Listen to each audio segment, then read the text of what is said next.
it or how the rain would pour. Hello everybody and welcome to the Parsha Puppet Show. I'm Rabbi Wagshul, your host, and this week we are learning Parshas Vayera, how Hashem appeared to Avram. And now let me introduce my co-host, Chaim. Hi everybody. Hi Rabbi Wagshul. Hi Chaim, how's it going? Rabbi Wagshul, actually I'm very busy right now. Oh really? Why are you so busy? I volunteered to babysit my baby cousin. Oh wow, wonderful. Where's your baby cousin? Oh no, not him again. I remember him from Parshas Tazria. Calm down, baby. Okay, baby, I'm going to read you a book about the Parsha. Oh, the baby likes books. Okay, let me get a book about the Parsha. Here we go.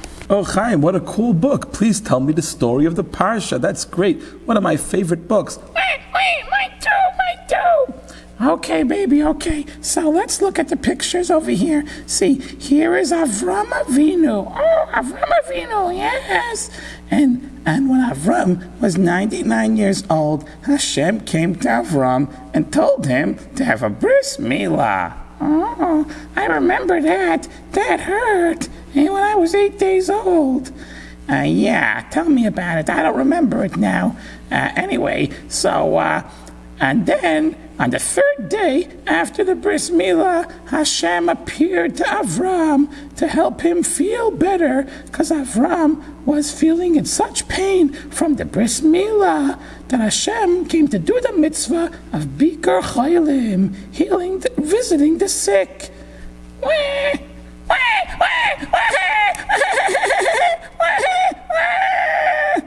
Chaim, doesn't look like this story is helping your baby cousin. Now let me try the pacifier. Here, pacifier. Let's just stick it in his mouth over here. And, don't try to pacify me. I'm upset. Why are you so upset, baby? Why? Because Hashem appeared to Avram. I want Hashem to appear to me. What? Ivey. Rabbi Wagshul, okay, let me get this straight, baby. You are sad because Hashem did not show himself to you. Yeah, I'm so sad. Whoa, Chaim and baby cousin over here. And my name is Baby Shmerel. Okay, Baby Shmerel. Okay, calm down. Here, let's put away the book a second, and I'll tell you guys of something very interesting that might make you feel better. Please, I'm very, very upset. I want Hashem to appear to me. What is this? A baby wants Hashem to appear to him? A baby's supposed to want a bottle, a candy. What's going on with this baby? Well, Chaim, maybe this is a baby getting ready for Mashiach. What? Well, actually, let me tell you guys a story. Many years ago, there was a young boy who was 4 or 5 years old. His name was Shalom Dov Ber.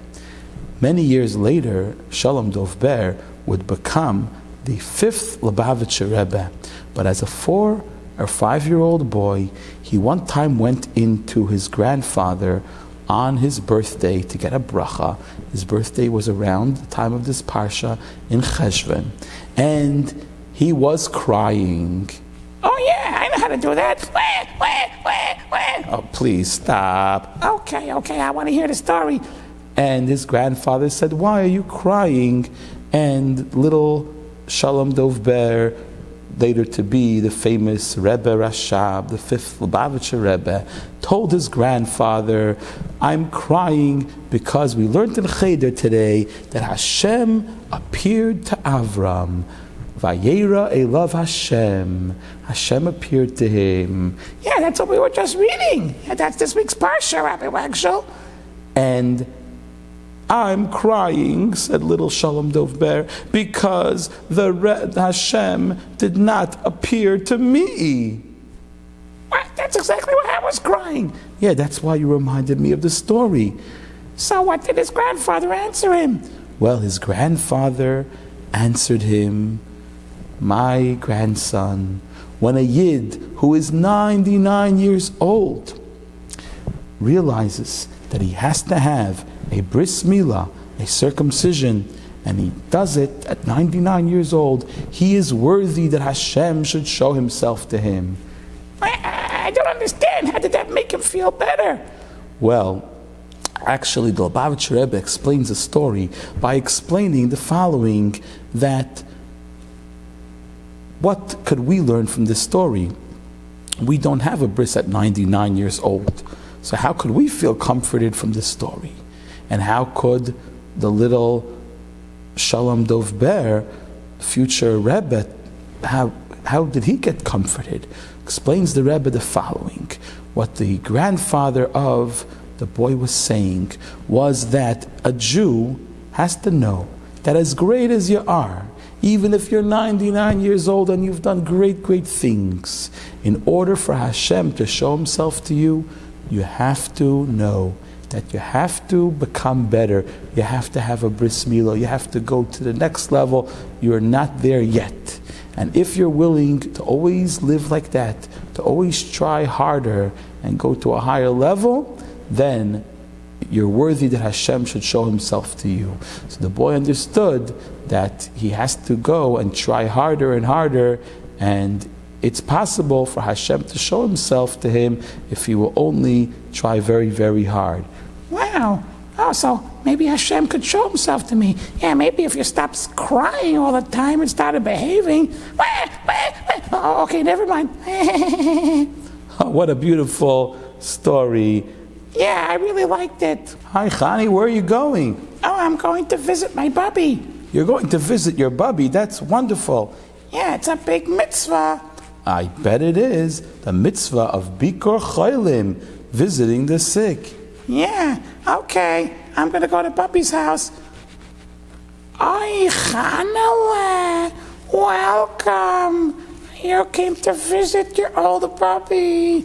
Oh, what a treat. I feel so happy. Thank you for coming. Mwah, mwah, mwah. Okay, Bubby, okay. Bubby, how are you feeling? Baruch Hashem, a little better, a little better. Honey, let me give you some milk and some cookies. You know, it's a big mitzvah we learned in the Parsha.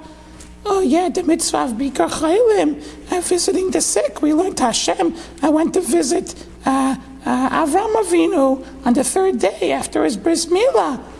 Yes, that mitzvah too, but also the mitzvah of Achnosas Orchim, welcoming guests. That's right, Chani. Your bubby is right. Hashem was visiting Avram, but Avram suddenly stopped. Why did Avram stop? Where did Avram go? If Hashem is talking to him, shouldn't he just pay attention to Hashem? That's kavod, that's the proper thing to do. Well, Chanile, actually, listen to Bobby, okay? The big mitzvah is welcoming guests, even greater than talking to Hashem. What? Yes, our rabbis actually say this, because when Avram was sitting outside of his tent, he wasn't just waiting around, he was actually looking like he always did to welcome guests. But Hashem had made the sun so hot that day that no people were on the road. Oh, so he couldn't do the mitzvah. Well, actually, he ended up doing the mitzvah. How? Because Hashem sent 3 malachim disguised as men, as Arabs, as people who traveled in the desert, and they came and they were walking down the road, and Avram saw them and he ran to them. What? He left Hashem? Hashem was talking to him. But as we said, it's greater to, here we learn, it's greater to welcome guests than to speak to the Shekhinah, the presence of Hashem. Wow. And Avram ran to the guests and he said, please, my master. And according to some opinions, he was talking to the Malachim. According to other opinions, he was talking to Hashem and asking Hashem permission to go welcome the guests and leave Hashem. Oh, okay. And then he said, please do not leave. Come, wash your feet, and I will give, and you'll sit under the tree, and I'll give you water, and you'll eat, and then you can go. Wait a second. Wash their feet? You don't have to usually wash your feet when you come to someone's house.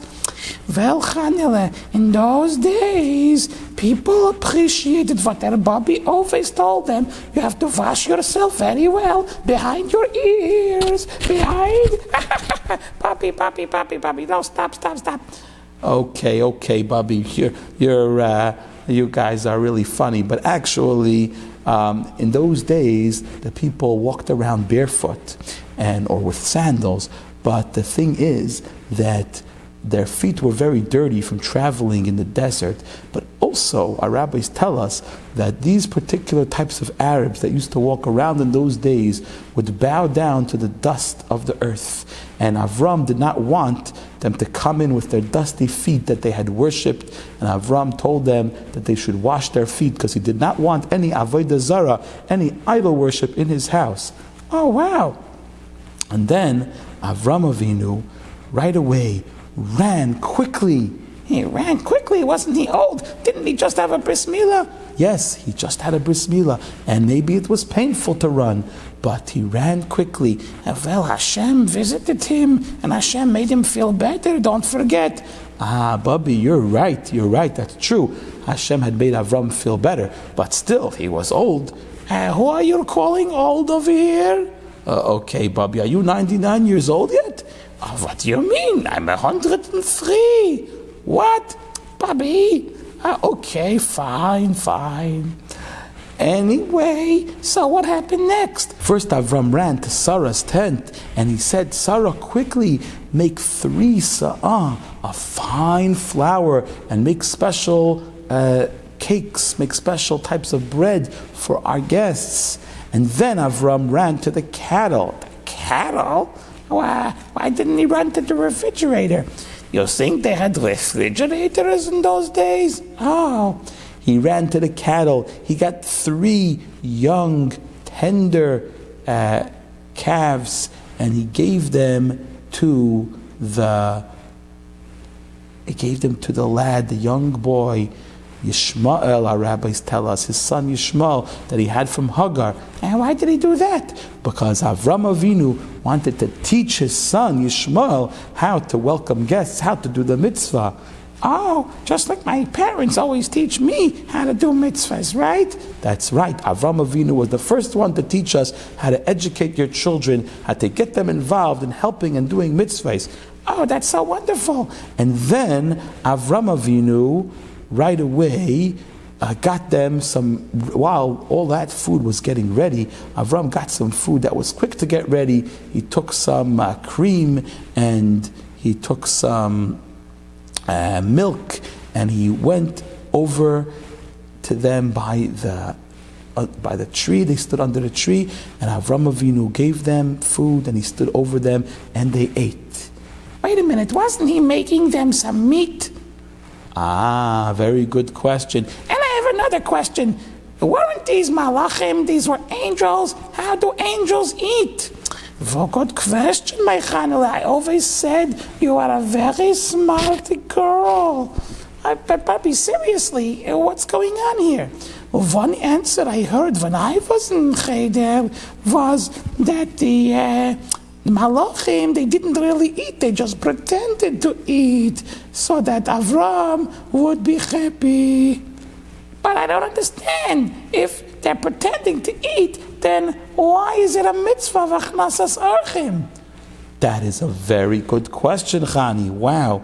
I heard a beautiful answer that actually the mitzvah v'achnasas orchim, of course, is partly that your guest eats, but there's also a big part of the mitzvah about running and showing that you love to serve them and you make them feel welcome. And Avram was doing all of that in the best possible way. So even if the guests weren't the type that eat because they were really malachim, but he was really doing the mitzvah of making them very, very welcome, and he did all that he could. Oh, wow, that's so interesting. But wait a minute. So if they didn't really eat, maybe that answered the question, then they didn't really eat meat and milk. But how could Avram serve them meat and milk? Well, very good question, Chani.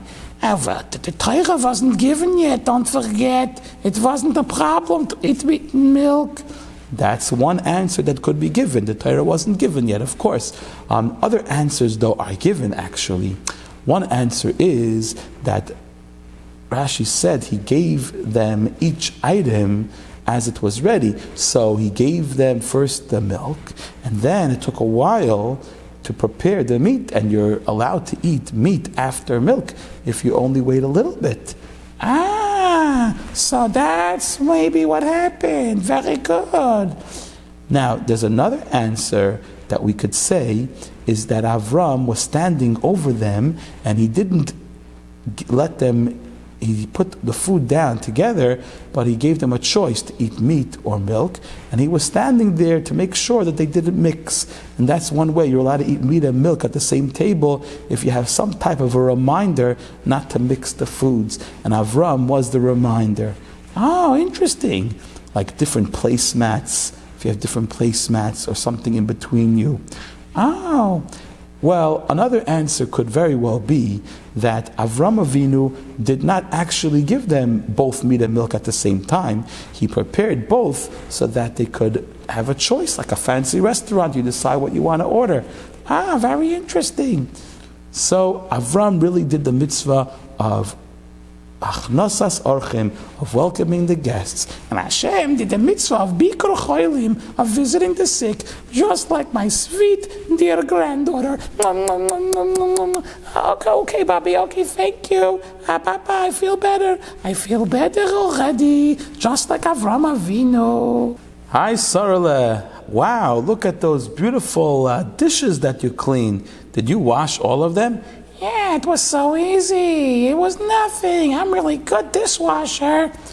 Sarale, my dearest, I can't believe it. You made Mommy so happy. You washed all the dishes. Wonderful. I could hug you. I could kiss you. Okay, Mommy, come on. We're on camera over here. All the kids are watching. Oh, okay. Hi, kids. Actually, Mommy, it was very, very easy. I just, was watching the Parshas puppet show on the screen while I washed the dishes, and it was going very, very quick. No. You worked very, very hard.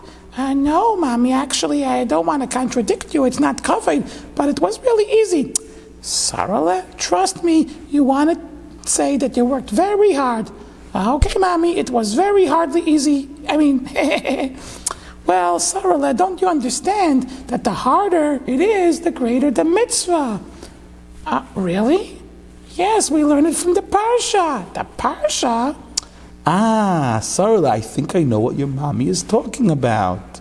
You see, in the Parsha of the week, Avram Avinu had a bris at 99 years old, and it was very, very difficult. He had a lot of pain, and there's actually a medrash where the medrash was talking about whether or not Avram Avinu felt any pain, and there was one opinion that says that Avram Avinu did not feel any pain, but another rabbi in the medrash says, no, don't say that. You're a liar and a cheater.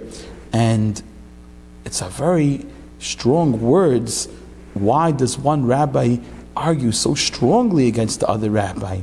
And one answer that I heard is that if we say that Avram had pain from this mitzvah, that shows Avram's tremendous love of Hashem and the great reward that Avram would get from Hashem because he did this mitzvah even if it was so hard.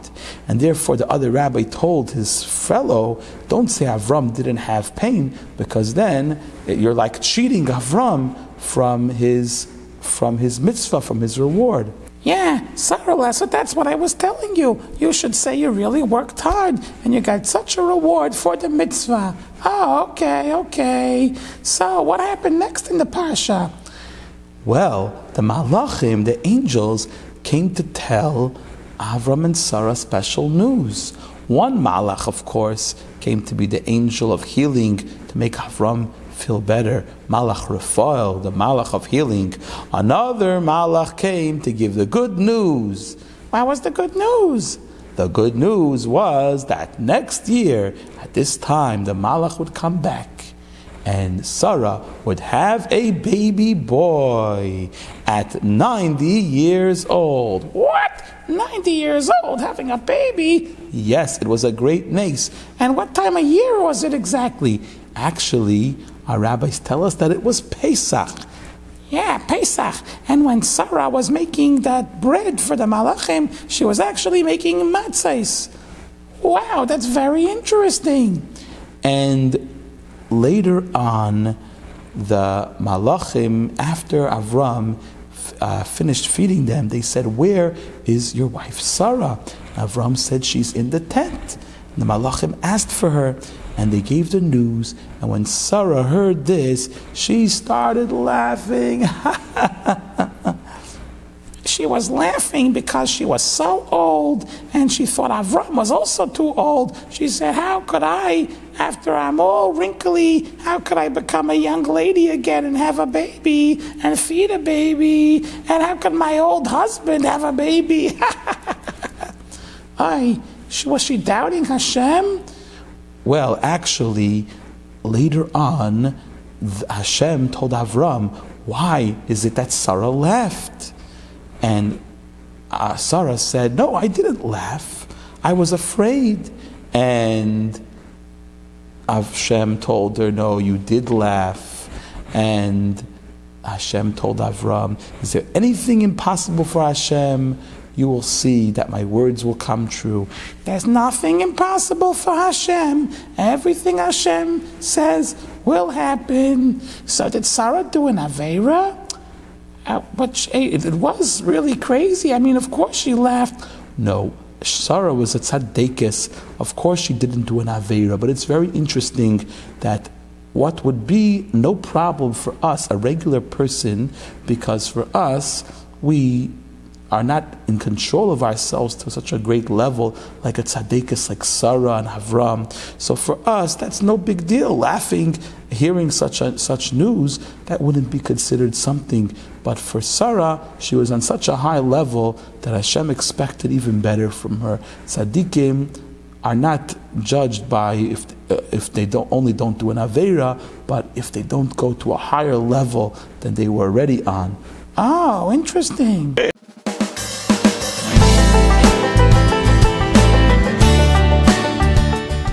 Chaim, how are you today? Oh, hi, Rabbi Parsha. Chaim, why do you look sad today? What's the matter? Yeah, Chaim, what's the matter? Oh, it's that mean boy in my class. He's always taking my ball away and taking my stuff. He's so mean. I don't know why I never did anything wrong to him. Oh, that's terrible. That sounds like the mean people of Sidon that we read about in the Parsha. Yeah, he's so mean. Yeah, the people of Sodom were mean without any reason. He's just mean without any reason. Maybe he comes from Sodom. Anyway, I think I'm going to get him back. Tomorrow, I'm going to go and take his stuff and bother him. No, Chaim, you do not want to go down to his level and become mean like him. That would be bad. You are a good boy. You should not become like the mean boy. Yeah, Chaim, actually, we should learn from the way Avram Avinu behaved in the Parsha. What? Tell me about it. Well, after Avram said goodbye to the Malachim, he walked with them, and the Malachim walked on the road. Hashem came to Avram, and Hashem told Avram what he had planned to do to the wicked city of Sodom. The city of Sodom was very wicked. I heard about it. They would just torture strangers for no reason. They would steal from people and rob people of all their money. And they would have a rule that's against the law to have guests or even give tzedakah. Yeah, they were very, very terrible. And actually, there was one story that Hashem got so mad about. There was a girl who was caught feeding a poor man. She would hide the bread inside the pitcher and leave it for the poor man when she was going to fill up water. And they caught her and they said, because you did such a big Vayera. You mean mitzvah? No, the people of Sodom, they said giving tzedakah was an Vayera. Oh, wow, they were so cruel and mean. They punished her in a very terrible way. They smeared her with honey next to a beehive, and all the bees attacked her, and she screamed and cried to Hashem, and Hashem said to Avram, I'm going to go down and see if this cry that I heard is true, and if so, I will punish them. Wait a second, Rabbi Parsha, I don't get it. What don't you get? Hashem is going to punish the people. But how does Hashem say, I'm going to go down and see if it's true? Isn't Hashem everywhere? Doesn't Hashem know if everything? Why does Hashem have to go down? That's a very good question. I have no idea. Rabbi Parsha, I just read a beautiful explanation in the Sefer Torah Or. Would you like to hear it? Oh yes, I would very much like to hear it. Yeah, me too, Rabbi Waxel. So let me tell you, actually, of course, Hashem is everywhere. Hashem knows everything. Hashem doesn't have to go down or to go up. But we have to understand that even though Hashem is everywhere, there's sometimes Hashem hides himself so that we do not see him. Yes. And Hashem hides himself in this world that we don't see Hashem. Okay, so Hashem hides himself in this world, so? Well, by Hashem, on the level of Hashem's understanding, of course, Hashem knows everything. Everything is revealed to him. He sees everything, knows everything, is everything. But on that level, everything is good. Hashem knows everything is good and everything is connected with him. There is no right, there is no wrong. Everything is only Hashem. So on that level is the level that if you do teshuvah and you reach such a level, Hashem will forgive everything because Hashem is always good and everything is good in the eyes of Hashem. Okay. But of course, in this world, Hashem hid himself. So in this world, there could be a situation where a person could do something that they deserve a punishment. Yeah, like the wicked people of Sodom. And in this world, the way we see it, where Hashem is hidden, a person does good, Hashem will reward. If a person does bad, Hashem will punish. But normally, if someone does bad, since Hashem knows everything is really good and maybe the future of this person will be good, sometimes Hashem is very patient and Hashem doesn't come down from his high level of mercy and great patience that Hashem normally is on, and Hashem lets the person have another chance and another chance. But the people of Sodom were so wicked that Hashem says, no, Erdana, I have to go down from my level that I'm always judging good and always being patient, and I have to go down to the level of the world where there's right and there's wrong. And these people of Sodom, that they went out of their way to be bad, I have to go out of my way. Instead of being nice and merciful like Hashem wants to be, I have to go down and punish them and deal with them. Now that makes sense. So Hashem didn't go down anywhere. Hashem just came and punished the people of Sodom on their level that they deserved. Yes, I shouldn't be like the boy in my class, because then I'll be just like him, and that won't be good. I have to stay on my level and be like Avram. Be like Avram? Yes, Avram Avinu actually davened to save the people of Sodom. What? Yes. First Avram Avinu heard this. Avram Avinu said, Hashem, maybe there are some good people in these cities. Yeah, right, good people in the wicked city of Sodom. Well, Avram tried. He came to Hashem very, very tough. He said, Hashem, the judge of all the earth will punish good and bad people together? This doesn't make sense, that the judge of all the earth will not do justice. Wow, how could Avram say these things to Hashem? Avram is so good and kind. Avram loves Hashem. Well, this we learned from Avram, that if somebody's life is in danger, you cannot think about yourself. You have to go out of your comfort and do what is needed to save them. Wow, Avram was even willing to save the wicked people of Sodom. That's right. Yes, and Avram told Hashem, perhaps there are 50 good people. Maybe there are 50 good people. Will you save the city for 50 good people? Why 50? Well, there were actually Sodom, and Vayera was actually divided up into 5 separate cities. And if there was 10 good people in each city, that would be 50. A minyan, 10 is a very special number. Okay. But there wasn't even 50. So Avram said, Hashem, please, I'm dust and ashes, I'm nothing. Please don't be upset that I'm speaking. Dust and ashes? What does that mean? Avram was very humble in front of Hashem. He said, Hashem, compared to you, I am nothing. But please let me ask to save these people. Very good, Rabbi Parsha. Another thing I heard is that Avram was saying, Hashem, if it's not for you, I would really be ashes, because when Nimrod threw me in the fiery furnace, I would have turned into ashes. Oh yeah. So what did Avram ask Hashem? Avram asked Hashem, maybe there's 45 people. But that's not 10 for each city. So Avram said, Hashem, maybe there'll be 9 for each city, and you, Hashem, you'll make the minyan, you'll make the number 10. That was a smart quest. But Hashem said, there's not even 45. If there were 45, I wouldn't destroy it. Then Avram said, what about 40? You can save 4 cities out of the 5. Were there 40? No. Avram said 30. You can save 3 cities. Were there 30? No. Did Avram ask for 20? Yes. 10? Yes. 9? No. Why not? Why'd that go all the way down? Well, Avram already asked for 9 when he said 45. That was 9 per city. So there was not even 9 per city. So why not say 8? Because Avram already knew that Hashem is not going to save for number 8. Where did Avram know that from? That's a very good question, Chaim. Avram knew it from the story of Noach and the Teva. There were 8 of them, Noach and his 3 sons is 4, plus Noach's wife, and their 3, or the son's 3 wives, is 8 people. And Hashem did not save the world for 8 good people. So Avram knew that he wouldn't do it for Sodom either. Oh wow, that's so interesting.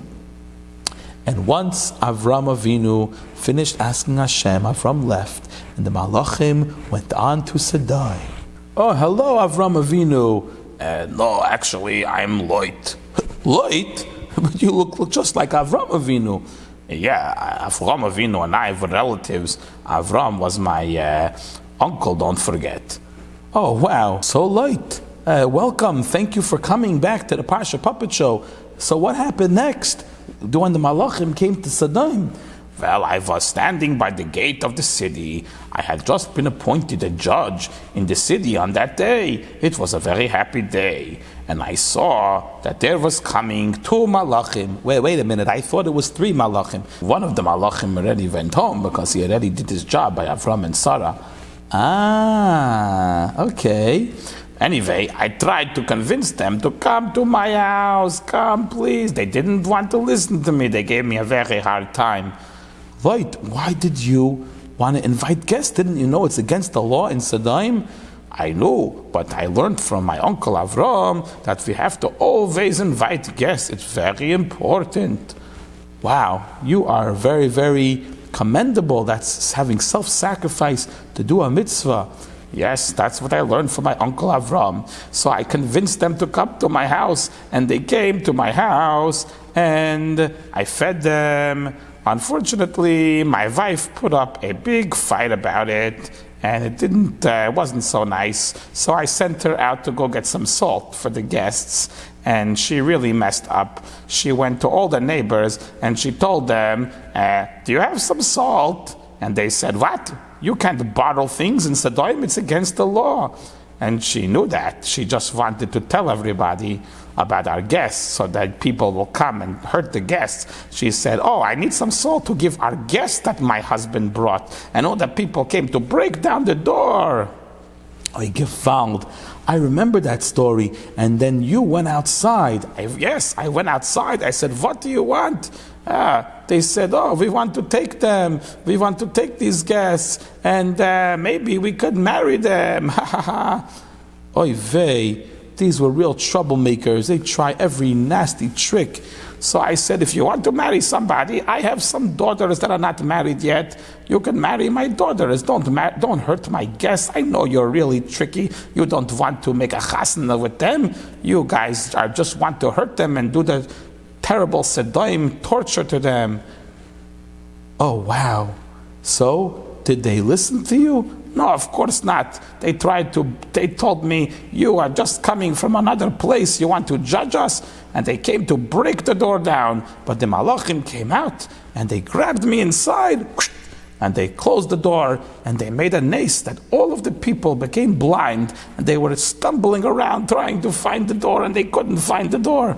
Oh, wow, that is crazy. Well, it was getting late towards the morning and the malachim told me that Hashem was going to destroy the city and I should go and save my family. I went to my sons-in-law who had married my daughters and I told them, please come. And they thought I was crazy, I was joking.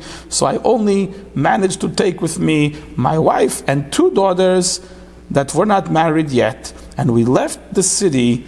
The malachim had to pull me out of the city because I wanted to stay and save my money. And they said, go and don't turn back. Oh, wow. But somebody did turn back, right? Yeah, but that happened later. So we were running and the malachim told me to go to the mountain where Avram Avinu was so I will be safe. But I said, I don't want to be next to Avram, even though I look like him, but Hashem will judge me that next to Avram, I'm like a Rasha. Avram was such a tzaddik.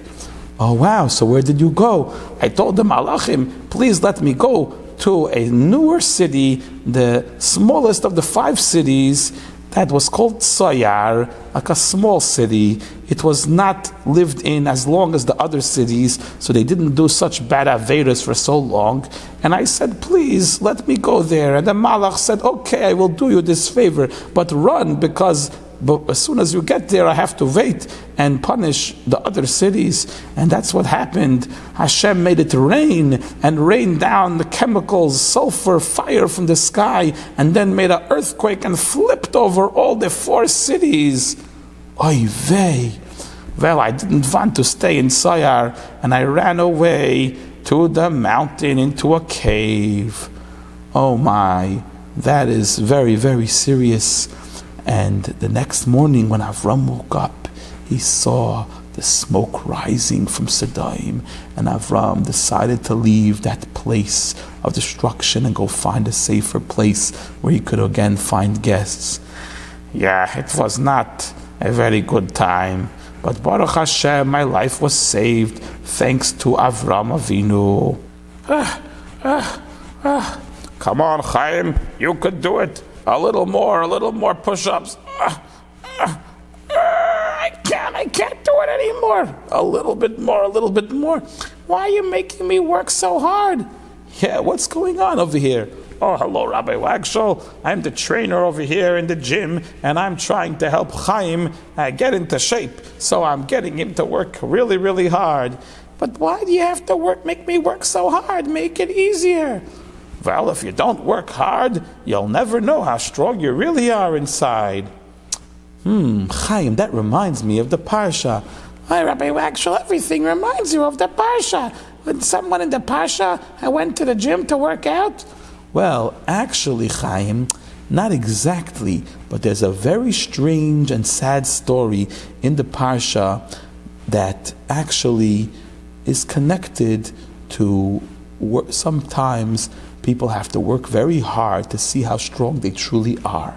Really? Tell me about it. Well, it all started when Lot and his 2 daughters ran away to the cave in the mountain. Yeah, what happened?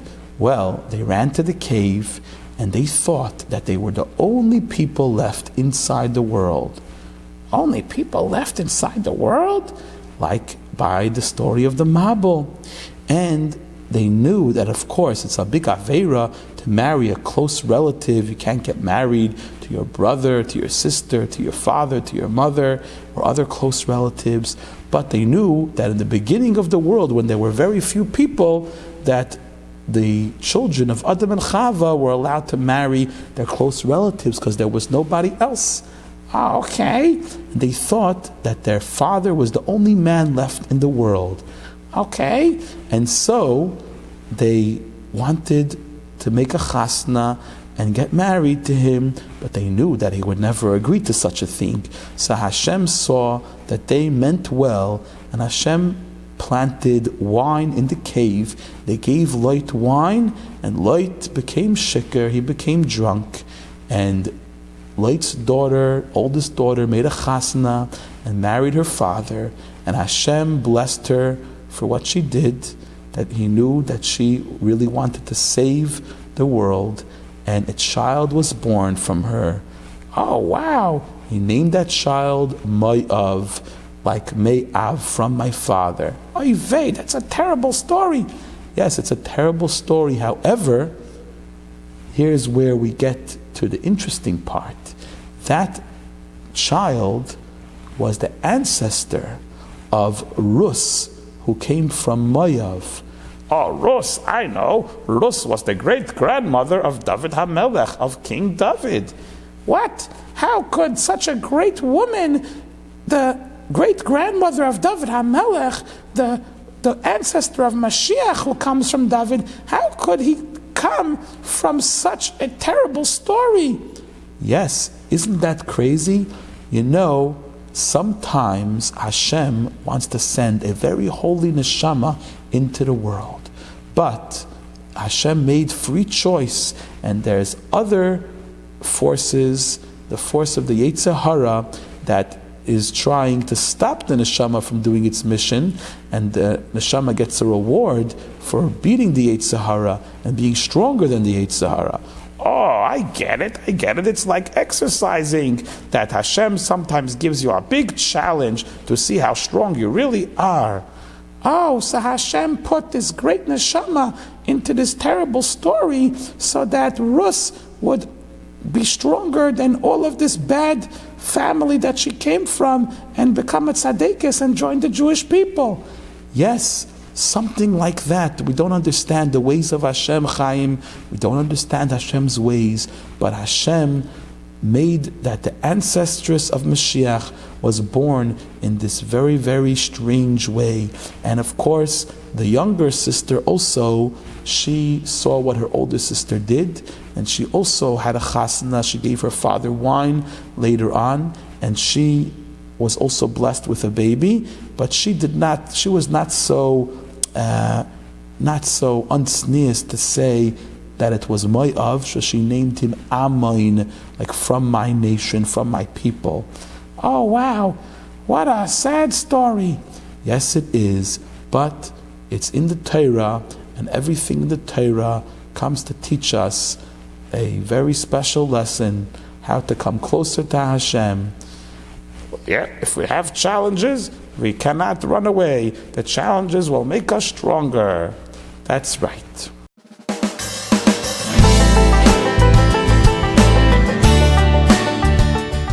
Hey Chaim, how you doing?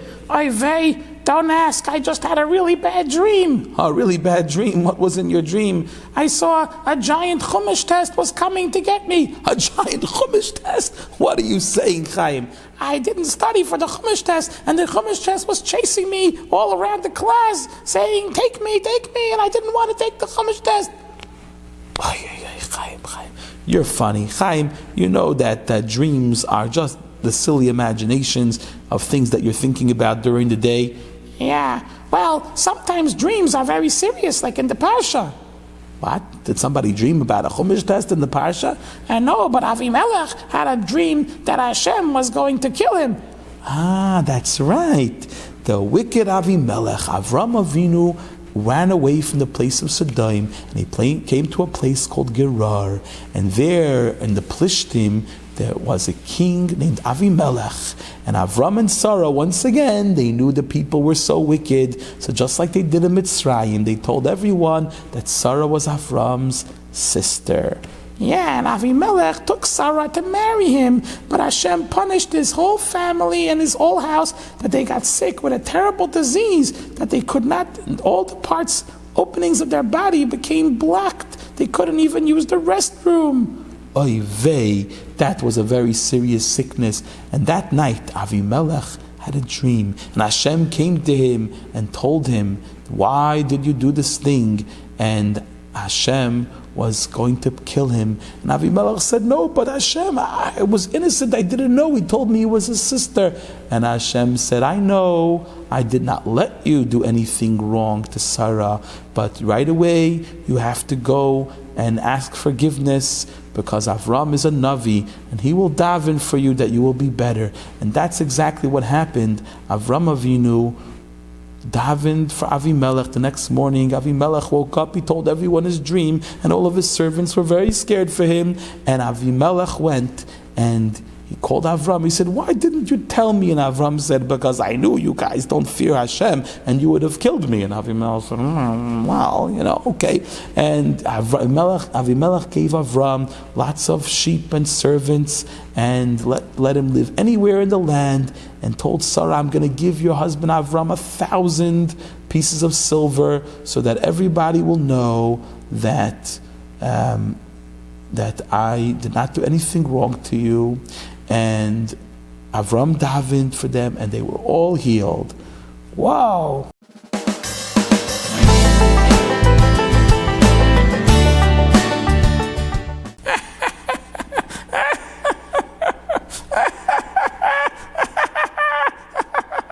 Rabbi Parsha, why are you laughing your head off? I can't help it. Rabbi Parsha, what's going on? What's so funny? Yitzchak, he will laugh. Oh, yeah, Rabbi Parsha, you're funny. Yes, in the Parsha we learn about Yitzchak. He will laugh because Hashem finally remembered Sarah in her old age and gave her a baby. And Avram named her Yitzchak, like Hashem said. And because Yitzchak, Sarah said, whoever hears that I had a baby at 90 years old will laugh, will be happy for me. And our rabbis tell us that Hashem blessed not only Sarah, but many people were blessed with healing because of when Hashem healed Sarah, Hashem healed them also. And the baby had a bris at 8 days old, and Avram made a big party, and he invited the big people of the generation on the day that Yitzchak was weaned. What does weaned mean? Well, some people say it means when he stopped nursing from his mother at 2 years old. There's another opinion that says it was for his bar mitzvah. What, the first bar mitzvah in the Torah? Well, could be. Wow, and all these big people came to this party, amazing. Yes, Yitzchak, the first Jewish child, the first child born to a Jewish parent, Avram Avinu, was already doing the job of the Jewish people, which is to influence the world, to keep the Sheva Mitzvahs B'nai Noach, to keep the 7 mitzvahs that Hashem told the non-Jews of the world to keep, not to kill, not to steal, not to take someone else's wife, not to worship idols, to establish courts of law, not to be cruel to an animal or curse the name of Hashem. And these 7 mitzvahs are mitzvahs that we as Yidden have to influence the world to become better. Very good.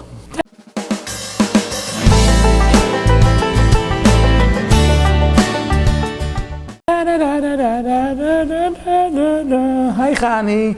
Happy Wagshaw, Boo! Chaim, you scared me. I was just joking. Chaim, that's not very funny. You're acting just like Yishmael in the Parsha. What? Oh, that's very interesting. Yes, Chaim. Chani has a point. You shouldn't scare your sister. It's not funny. It's not a game to scare people. Yeah, but who was scaring people in the Parsha? Well, as Avram and Sarah raised their son Yitzchak, Yishmael started to become a big problem. He was worshiping idols, or according to another opinion, Yishmael was trying to kill Yitzchak over the fact that Yishmael wanted to be considered the firstborn, so he was shooting arrows at Yitzchak and saying, "Oh, I'm just playing with you, run, catch the arrows, it's just a game." Oh yeah, I remember learning that. And Sarah told Avram, time to send this son of the maidservant out of my house, away from my son Yitzchak. And Avram didn't want to listen. He felt very upset about his son, who he loved too. But Hashem told him, listen to Sarah, whatever Sarah tells you. And Avram sent away Ishmael with some bread and a flask of water. But Sarah gave Ishmael an ayin hara and a strong eye of strictness, and Ishmael got sick, and Hagar had to carry him, and he drank up all the water from his fever, and it ran out in the desert, and Hagar just laid him down and walked away so she didn't see him pass away, and she started to cry. And then Hashem sent a malach to tell her, don't cry, Hagar. Your son will grow up to be a wild man, and he will be a great nation. And he showed her where to find water, and she gave the boy to drink, and she took him to Egypt and gave him a wife from the land of Mitzrayim, and he became an archer. You mean a robber? He used to rob people. Yeah, well, they say towards the end of his life he did teshuvah, but we'll read about that in a different parsha.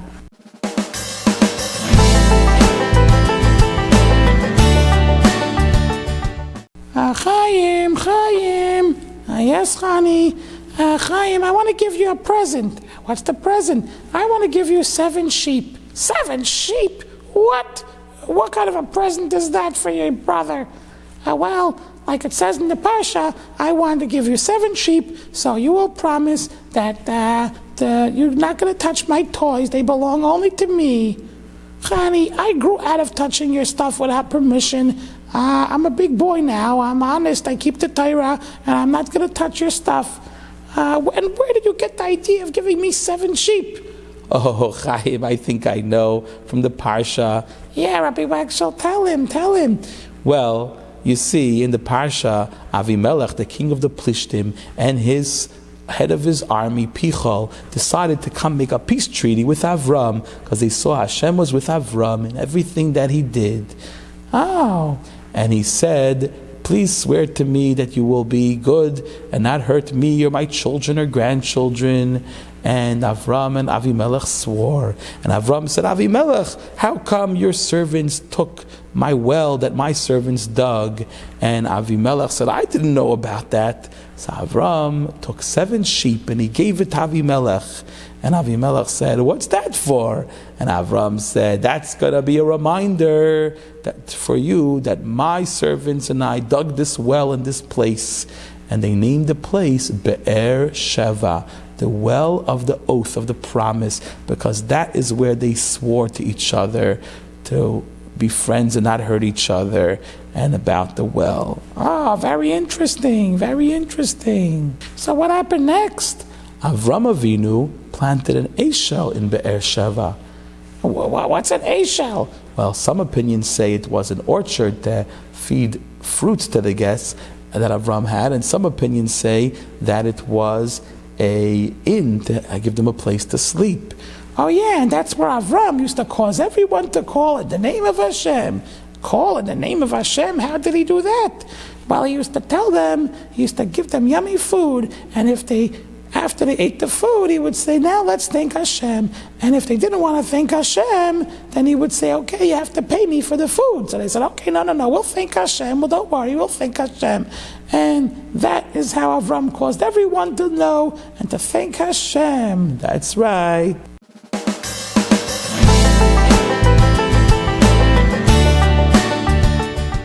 Hello, Chaim.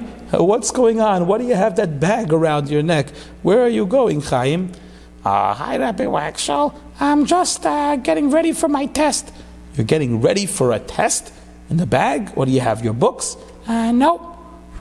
What's in there? Could I see? Sure. Chaim, why is there a knife, a rope, and some wood inside that bag? Well, I gotta get ready for an Akeda test. An Akeda test? Yeah, like Avram Avinu in the Parsha. Oy, face, mir. Chaim, you never stop amazing me. Chaim, that test, the Akeda test, first of all, is not for kids today. Oh, no? No. Let me take that silly bag off you.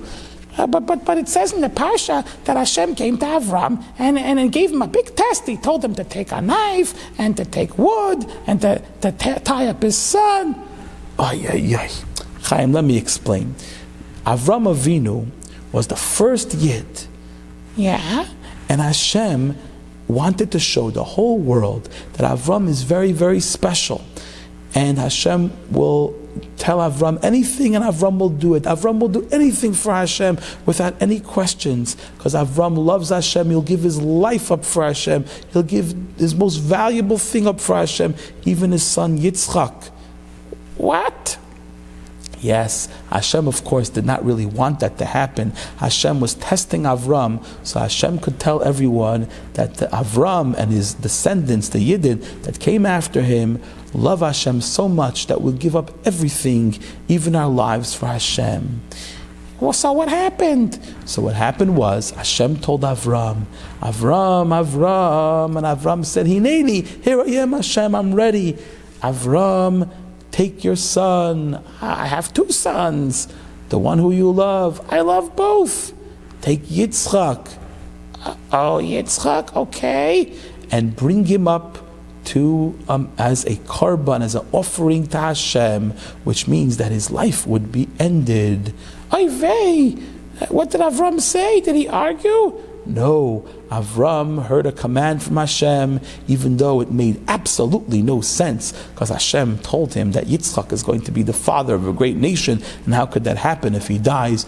But next morning, early in the morning, he went with Yitzchak, he took a knife, he took wood, and he went with his servant Eliezer and Yishmael, and they started walking, and they came after a long road, and according to the Medrash, a lot of different adventures where the Yetzer Hara tried to stop them, and they came to a mountain, and Avram told Yishmael and Eliezer to wait, and he went up the mountain, and Yitzchak said, Father, what's going on? Where is the sheep that we're supposed to bring as a korban? And Avram said, Hashem will send the sheep. And Yitzchak realized that the sheep was supposed to be him. And he did not stop his father. He knew Hashem is telling his father what to do. And he trusted his father, he trusted Hashem. And Avram tied up Yitzchak. And both Yitzchak and Avram passed this crazy test. And as Avram was about to stretch out the knife, a malach came from Shemayim and said, stop! It was a test. Don't even make a scratch on him. He's the Helike child of Hashem. Don't even hurt him. One drop. Hashem never meant for you to do that. And Avram looked up and he saw a sheep. A ram was caught inside a bush. And Avram realized that Hashem wanted that this ram will be the korban, and he brought the ram as a korban, and that's where we get the shofar from, that we blow every Rosh Hashanah. We blow the ram's horn to remember how Avram and Yitzchak loved Hashem so much they're willing to give up their life for Hashem. Wow, that's amazing. And then they finally came back.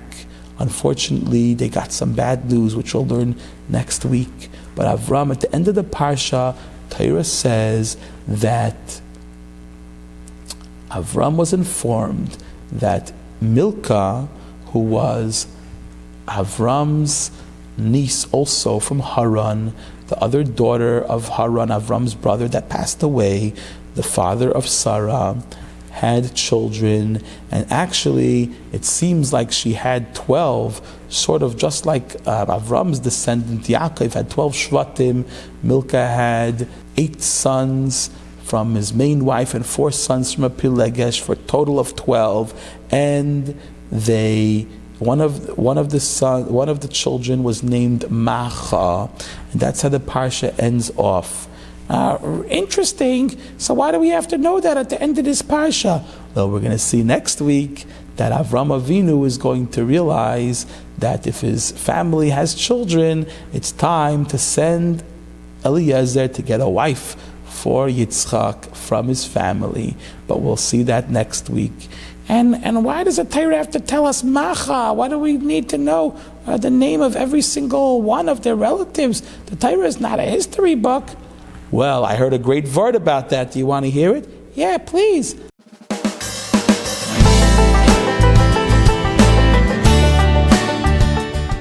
I heard that Macha is a Rashi Teves. Each letter stands for a different word. Melech al kol ha'olam, king over all the world. Hashem is king over all the world. And we read that Parsha on Rosh Hashanah, and it ends off with Macha. Hashem is the king over the whole world on Rosh Hashanah, and the whole point of this Parsha and all the adventures of Avram was to show the world that Hashem is the Melech al Kol Ha'olam, the king over the world. Wow, that's a great fart. I'm going to say that at the Shabbos table. Good Shabbos. Oh, it's time to say good Shabbos, 'cause all your work is done. Gonna spend a day together with the Holy One.